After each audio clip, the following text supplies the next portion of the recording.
Muy buenas, ya estoy aquí una vez más y esta vez es un vídeo muy especial para mí porque es el primer vídeo que hago con un juego que me envía una editorial.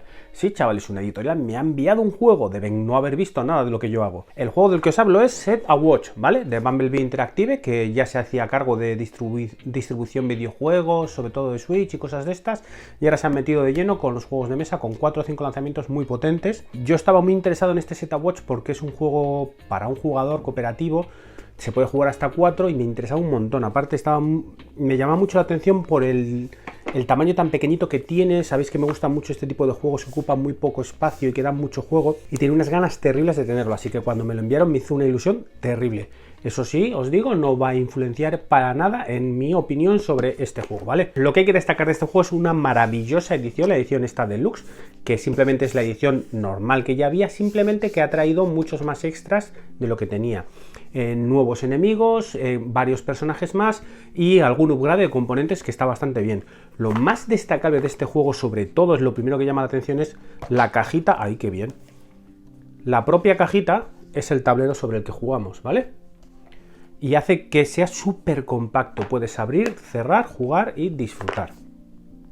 ¿De qué va Set a Watch? Como muy bien dice, es de poner en hora relojes, ¿vale? Esa es la clave del juego. No, ahora en serio, hay que intentar detener al señor de las sombras, que aquí lo han llamado el profanador, y para ello debemos luchar en 9 localizaciones distintas. Son 8 más la localización final. La mecánica del juego es muy sencilla, ¿vale? Tú vas a escoger de todo el pool de personajes que hay 4 personajes. Cada uno de estos personajes tiene asignado un tipo de dado de 6 o de 8 caras y ataques a distancia o ataques cuerpo a cuerpo. Al principio los puedes coger un poquito al azar, pero luego está bien pensar bien qué necesitas para el grupo, porque cada uno de los personajes está muy orientado a cierto tipo de acciones y cosas. Por ejemplo, tenemos el monje, que es un clérigo de toda la vida, lo que pasa que no me preguntes por qué lo han llamado monje, que su especialidad es la destrucción de criaturas no muertas. ¿Qué es lo que pasa? El mazo de criaturas es bastante grande, además con todas las que han metido de la edición deluxe, unas cuantas más, y no entran todas, se sacan 24 o no me acuerdo si son 24 o 36 y esas son las que van a salir durante la partida. Puedes tener la maravillosa suerte con mi última partida de que no entre un puñetero esqueleto en ese mazo y tienes al monje allí esperando a ver si sale un no muerto y me lo cargo. Tenemos los arqueotipos típicos: guerrero, caballero, monje, mago, señor de las bestias. Está muy variadito, está bien escoger. Cada uno de estos personajes tiene 5 habilidades, de las cuales 2 vas a tener activas y una agotada. Las otras 2 te las dejas aparte y tiras los dados, ya está, y ya empieza el juego. Tienes que escoger, como bien dice el juego, una guardia, que va a ser uno de tus personajes, se va a quedar cuidando el campamento, mientras los demás van a luchar contra las hordas de monstruos. El personaje que está en el campamento va a hacer primero su turno con sus dados, haciendo ciertas acciones para potenciar y ayudar a los otros. Una vez esta fase ha pasado, que es un momentito, empieza la chicha del juego. Se sacan tantos enemigos como diga la localización, se ponen en fila haciendo una conga súper maja y empiezas a dar la vuelta a los enemigos dependiendo del nivel de tu hoguera.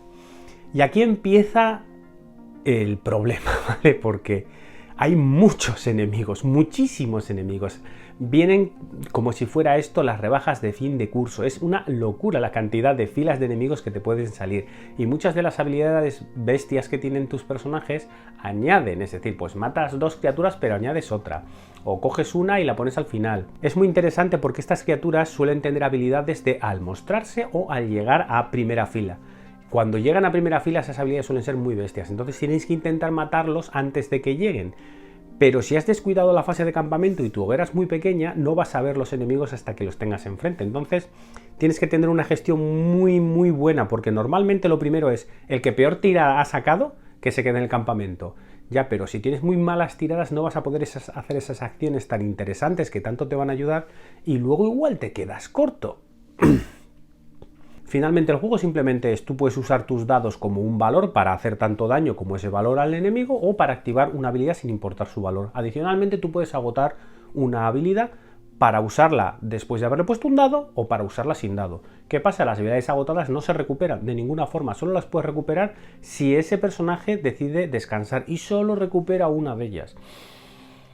La gestión es muy buena, ¿vale? Yo he jugado unas cuantas partidas, sobre todo a 1 y a 2. Me falta probarlo a 4, pero aún así creo que sé por dónde van a ir los tiros si juegas a 4. A 1 pensé que iba a ser un poco tostón, por decirlo de alguna forma, llevar tantos personajes, pero realmente son muy pocas habilidades las que tienes que tener en mente y se juega muy bien. Yo creo que es de las, como mejor va a funcionar es casi en solitario.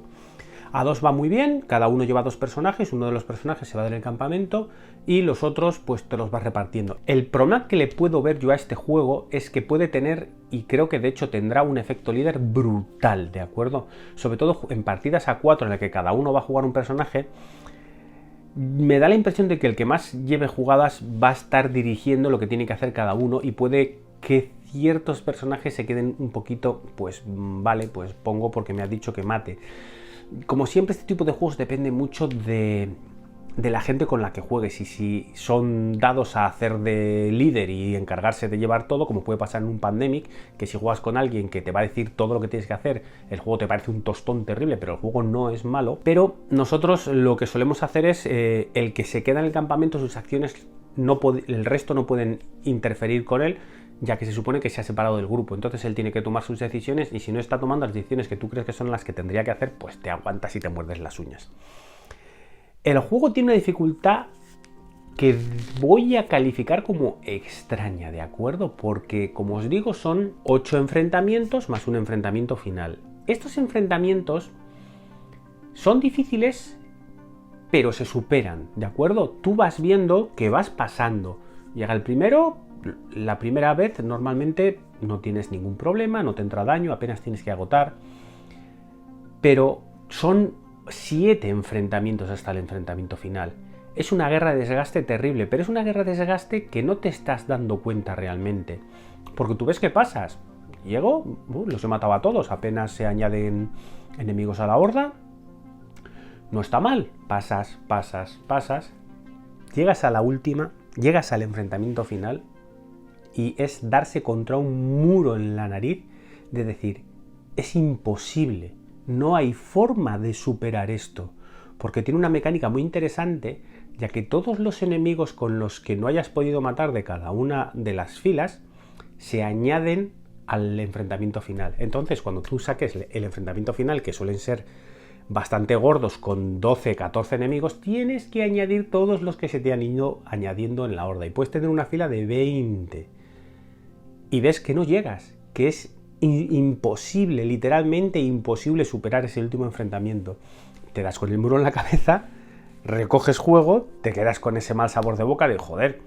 Sobre todo a mí me pasó la primera partida que dije, oye, ha ido todo el juego ha sido un paseo y luego el último enemigo me ha aniquilado. Pero jugando un par de partidas más analicé eso, que no es que estaba siendo un paseo esas primeras enfrentamientos. Eran enfrentamientos en los que necesitas hacerlo todo perfectamente. Por cada pequeño detalle, cada carta que agotes, cuando no tienes que agotarla, la vas a ir cargando para la siguiente y para la siguiente y se va a ir haciendo más grande. Es una bola de nieve, pero en vez de buena, mala. ¿Vale? Y llega un momento que esa bola de nieve de errores es tan grande que cuando llegas al final es imposible. Entonces necesitas que esas primeras misiones que estás pasando sin problemas, tienes que hacerlo mejor, mucho mejor. Y me ha gustado mucho, ¿vale? He de decir que el juego me ha sorprendido, me ha parecido muy interesante. Es una maravilla este formato de cajita pequeña hasta arriba, porque viene hasta arriba, ni se oye si la meneo, ¿vale? Hay juego aquí para aburrir y ahí creo que va a estar de donde va a sufrir realmente el juego.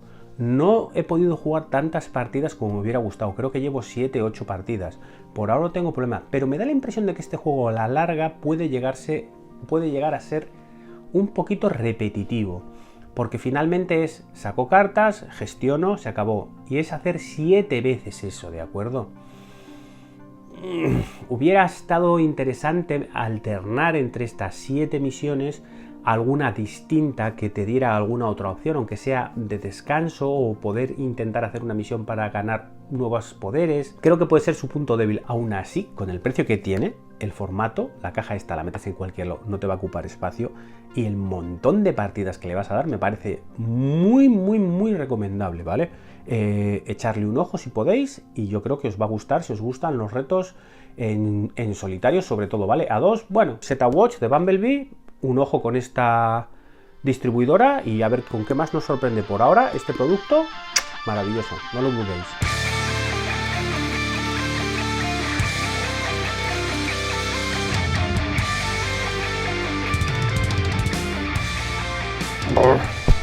Qué malo es grabar después de comer.